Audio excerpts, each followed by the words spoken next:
Welcome to this episode of the Sports Detective Podcast Show. My name is James Williams, and today Jim Harbaugh is officially the new head coach of the Los Angeles Chargers. He has left the University of Michigan to go back to the NFL. We aren't going to talk about the ramifications of what this actually means for Michigan right now. I'm going to mostly focus on this episode on what it means for the Chargers. Was this a good hire? And what can Jim Harbaugh potentially do as the head coach of the Chargers? Now, with that being said, we'll kind of grade the hire here to start off here. Obviously, this is a no-brainer home run hire for the Chargers. This is the guy that they had number one on their head coaching board, and they got him. Jim Harbaugh has succeeded everywhere he has went as a head coach. Some of those tenures might not have lasted that long. The Michigan one was obviously the longest one that we had, for Harbaugh. But if you go back to that 49ers run, in the early 2010s, he won 69% of his games. In the postseason, they made it to 3 straight conference championship games, lost 2 of them, won 1 of them, lost in the Super Bowl to his older brother, John Harbaugh. So if you just kind of look at the resume of Harbaugh, how good he is as a head coach, how good he is in instilling toughness into your team, and making your team a winner and changing the identity and culture of your team, it's a home run hire, and the Chargers definitely need something like that. I was also kind of going through the history of the Chargers, which isn't necessarily the most it's not like Lions bad, but it's not good. You can make the argument right now that, like, if you just compare Jim Harbaugh's, even just as that 4-year tenure of being an NFL head coach, is probably, those 3 years that he had in San Francisco, that we just said, of those 3 straight conference championship games, that would be enough to be better than like any run that any other Chargers head coaches had.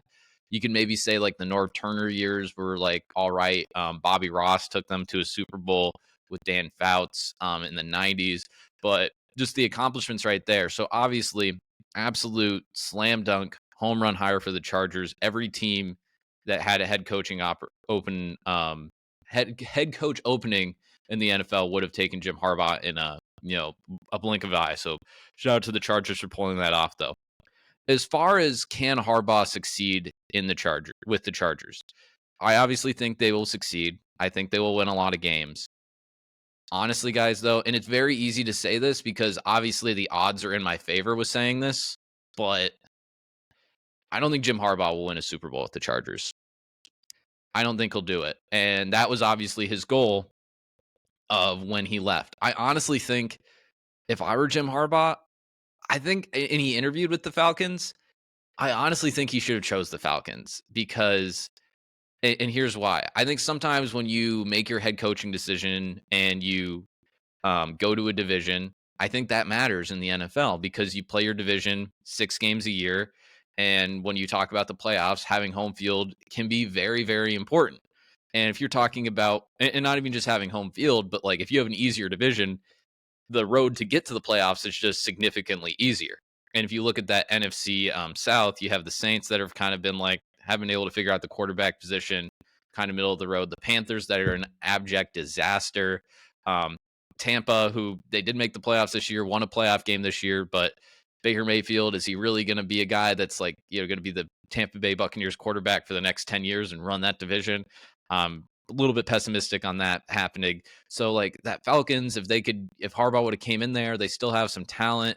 They have an owner that's not, afraid to spend in a lot of different ways. They could have, they could have gotten JJ McCarthy. I don't know if they would have used their first round pick on him. I think they probably could have used a second round pick on him. So you could reunite Harbaugh and McCarthy, or you could get a veteran quarterback, or you could use that. I think they have the 8th or 9th pick in the draft. They could use that on a quarterback. Because that's the big question. Because that's obviously why Harbaugh took this position, was because of Justin Herbert. And like, that's why, because he wanted to have a franchise quarterback, which again was always kind of the confusing thing of like when Sean Payton went to the Broncos. I was like, why'd you go there? Like, you're going to get rid of Russell Wilson anyway, and then you're going to be in cap hell because Russell Wilson costs a lot of money. We'll digress from that point here for a second. But this Chargers job, I think the Chargers every single year, if you go back to every single preseason over the last, like, honestly, if we go back to any time, I feel like since Philip Rivers has gone there, there's always like somebody, in the national media, it's just like, I don't know, man, the Chargers, look at this, look at that. And I feel like they're the most overhyped preseason team that usually like underachieves in the playoffs and underachieves in the regular season. And I think it's because a lot of times we overrate their talent. Um, but like this job, at least right now for this year, isn't going to be. I don't think Jim Harbaugh is going to hit the ground running, and we're going to see like this time next year, 12 months from now, Jim Harbaugh is going to be in the conference championship game. They might sneak into the playoffs as a wild card, but right now, guys, the Chargers are $45 million over the cap. They're going to have to shed some of their talent. An easy way to shed some of that talent would be, I think they could shed $23 million if they get rid of Keenan Allen, who is one of the best receivers in the NFL. He just always gets like 100 catches every year. He's always, a fantasy sleeper that ends up producing if he's healthy. Is Jim Harbaugh, and again, now Jim Harbaugh, if you ask him, obviously, because, people that play professional sports, coach professional sports, are obviously competitors, have the utmost belief in themselves and their abilities. If you ask Jim Harbaugh, who's the best coach in his division, Jim Harbaugh would probably say me. But if we're just being honest, if you look at that AFC West division, you have Andy Reid, who has won 2 Super Bowls. I think he's the best coach in that division. And then that number 2 spot in that division. Is Sean Payton a better coach than Jim Harbaugh? You might say yes. You might say no. I think it's a little bit more of a debate. But if you said Sean Payton's a better coach than Jim Harbaugh, I don't think that's absurd. His resume is better than Jim Harbaugh's. Now, you could say that's because Jim Harbaugh's only been a head coach in the NFL for 4 years. Sean Payton's been a head coach in the NFL for a decade plus. So obviously, if you have more shots at the apple, you're able to win a Super Bowl like Sean Payton has. Again, Jim Harbaugh could be the 3rd best coach in that division. Even though he has Justin Herbert, who we all love, we think he's very good. He's obviously very talented. In that division, he's the 2nd best quarterback, and he's going to be the 2nd best quarterback in that division until Patrick Mahomes retires or until one of them leaves. Right?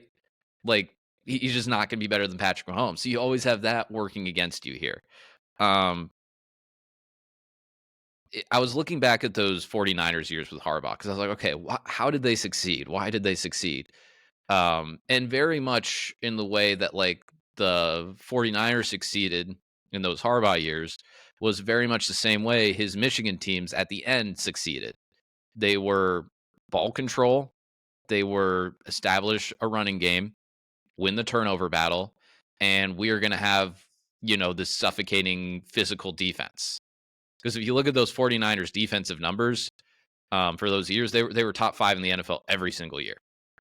And then Harbaugh was able to provide a little bit of life from that 49ers offense with Smith and then Kaepernick. This Los Angeles Chargers defense is bad. It's very, very bad.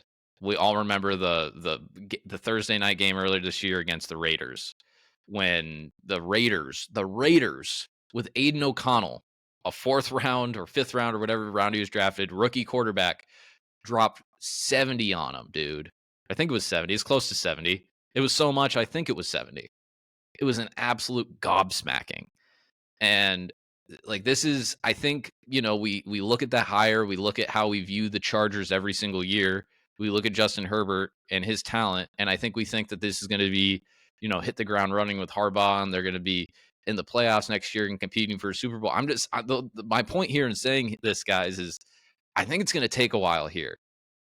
Maybe not like 5 years, but it might be 2 or 3 years before we actually see this kind of like develop into a winning team. And again, there's still a lot of question marks. There's still a lot of missing pieces. As far as the building the roster, the Chargers are going to have to do a terrific job to do that. They're going to have to find value late in the draft. They're going to have to hit their drafts this year. I just don't think it's as much of a home run hire. Another reason too, here, why I am a little bit concerned about the Chargers here. The Chargers have the worst home field advantage in the National Football League. The worst. Absolutely the worst. The Rams have a terrible one. They might be 31st, but if they're 31st, the Chargers are 32nd. They have no home field advantage. And you're basically playing like 8 or 9 road games a year and 8 neutral site games, basically. If we're being nice, you could say that some of those home games are even so slanted the other way that you could say that those are even road games. So you don't even have like a home field advantage or anything that you have here, which again, in professional sports, I think matters. And I think when these teams move their team to these big cities, I don't think they think about that stuff. And again, maybe if they're in the LA for like 50 years, maybe 50 years from now, they have like some sort of like awesome home field advantage. I have no idea. But at least right now, in the interim, in the present, they don't. And I'm just a little skeptical here of Harbaugh being able to win at the highest level, because that was his point of going to the NFL, was he wanted to win at the highest level. He wanted to win a Super Bowl. I'm just not sure if him doing it with the Chargers is necessarily a slam dunk that he's going to do that. There's just a lot of unanswered questions here. They're going to have to completely rebuild that defense. They have a lot of expensive talent. Again, like I said, they're $45 million over the cap. Again, they can shed all out of that in the next few years. Justin Herbert's making a lot of money, so that makes cap, and signing and getting talent around him a little bit more challenging. Not impossible, but just a little bit more challenging. So I don't know if he's going to do it. And I'm not saying this is like a negative Harbaugh thing. I like Jim Harbaugh, want him to succeed. I love him as a character in college football. I love him as a character in the NFL. I saw like a funny, I think if you guys don't remember, there was like a handshake controversy with Jim Harbaugh and Jim Schwartz, where like the 49ers beat the Lions in a playoff game. I think it might have been in Detroit, if I'm not mistaken.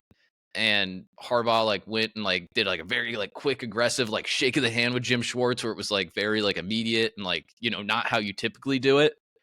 And it was like just very like energetic and weird. And then like Jim Schwartz like was like chasing after Harbaugh like after that handshake. That's one thing that we're going to enjoy.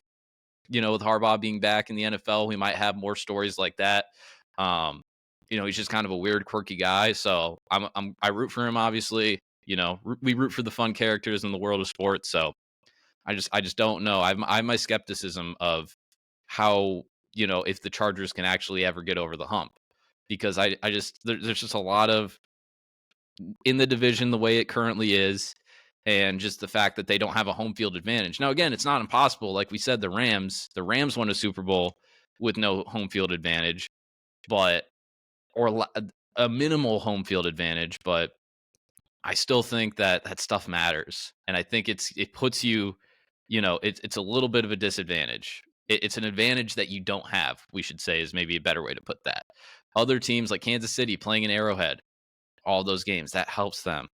I think Baltimore this weekend, them playing at home against Kansas City, I think that helps them. I think San Francisco playing at home this weekend, I think that helps them. I think we saw the last 2 weeks of the Lions playing at home. I think that definitely helped them. I think that definitely helped the Lions having that huge home field advantage, with those fans and that riled up atmosphere. So there you have it, guys. Let me know in the comments. Do you think this is a good hire, home run hire? Do you think they can win a Super Bowl? Just kind of let me know your thoughts, guys. If you enjoyed this video and you've gotten this far, hit that subscribe button. Really helps support the show. Hit the like button if you like this video, especially too. Go ahead and explore the Sports Detective podcast page. We've been doing this show for a few years now, but we're now just starting the last 2 months putting stuff on YouTube. So, really help us out if you hit that like button, leave a comment, hit subscribe. Really helps us out in the algorithm. Go ahead and explore my page too. I talk a lot of NFL, college football, NBA. We've done a bunch of NBA stuff this week, college basketball stuff. So if you like all that stuff, hit subscribe, check out the channel. I'll talk to you next time.